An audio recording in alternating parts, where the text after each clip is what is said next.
Welcome everyone, my name is Brendan Snyder. Thank you for joining me. If you're new to my channel and you haven't already hit the subscribe button, please click the button for me. Also leave a comment, hit like. All those things help support my channel and I would greatly appreciate it. And as an added bonus, you'll be able to stay up to date on all that's going on in the world of music. Just like this, today we're going to take a look at the brand new Paul McCartney album, simply called McCartney III, and it does tie into those past two albums, McCartney I and McCartney II. I'll get to that in just a little bit. This was released on December 18th of 2020, and like many other artists that could not tour due to the pandemic, Paul stayed creative by working on new material, and he had not intended on making another new album so soon, but what began as something to just keep him busy very quickly turned into a full-blown brand new album. And what's interesting is that due to the lockdown, Paul recorded everything by himself. So in essence, this is a true one-man band album. Like his previous albums, McCartney I, which was released in 1970 following the breakup of the Beatles, and McCartney II, which was released in 1980 following the breakup of his other band, Wings. And both of those albums also being recorded entirely by Paul, by himself. While he's not at the end of another band breaking up or anything like that, like the previous two, he is at a turning point like everyone else due to the curveball that is COVID-19, what everyone is currently going through right now. And as both of those previous albums were released at the start of a new decade, it's kind of only fitting that he's releasing another one at the start of another new decade, 2020 here. And so McCartney I was more of an acoustic affair, while McCartney II was pure synth pop. But McCartney III, this one here is more in line with his recent releases. He's still exploring and pushing himself in new directions, I feel, on this release here. However, for this one here, it's much more relaxed and less pristinely recorded than a typical solo album that Paul McCartney does. And for example, the vocals on here are much rougher and rawer. As you know, if these are to be demos for an album or a future album that's yet to be recorded, you know, of course, this is, as we know, the official release of it. But it would be interesting if at the end of the pandemic, you know, he went into the studio with a full band and actually fleshed these out into full-blown layered, pristinely produced album, the way that a typical McCartney album would be. You know, of course, that's, you know, sort of my, you know, wishful thinking, the way that that might be sort of the sun coming out after a very dark time, you know, and it would be a companion piece to the album that we have here. But like I said, that's just wishful thinking on my part. We know that this is the official album here. You know, and you know, Paul McCartney, though, recorded this during lockdown, but as he likes to call it, Rockdown, and I do think that's very fitting for the style of what the album is.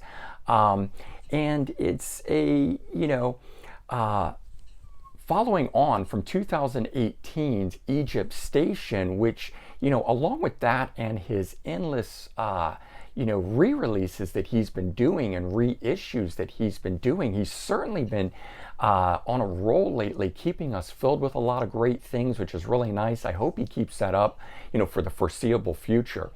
But some of the standout songs on this album here that I really do like, track number 1, the opening track on here, called Long-Tailed Winter Bird. This is an almost instrumental opener. It does have a little bit of vocals on it. Is both beautiful and full of life and energy on it, really getting things going right from the start.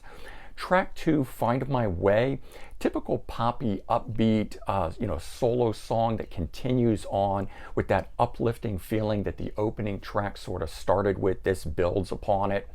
Track 4, Women and Wives, is a beautiful piano ballad that I think you can really kind of sink back into and feel. Then track 5, Lavatory Lil. This one here's a fun little rock number that's just catchy and chugs along beautifully. And then track 7, Slidin'. This one here is the most rocking or modern sounding song, I think, of all the songs on the album, and it's got a nice heavy groove on it. Personally, it's just my favorite track, at least right from the start on here, but usually as I dig into these more and more, my favorite tracks kind of move around on it, and as I discover, new things. Let's take a quick look at the album.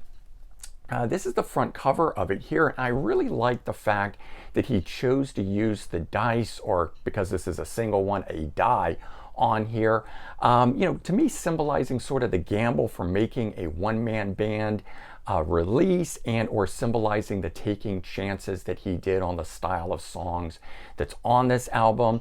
That, and just the fact of the black and white imagery here, the simplicity of it all, the way that the album is.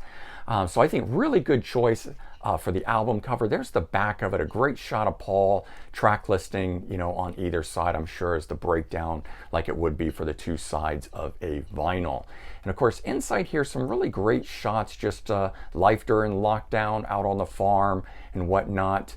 And then the booklet is inside this part here, which I'll go through in just a second. And the disc itself is there in the back side, sort of replicating, a vinyl release.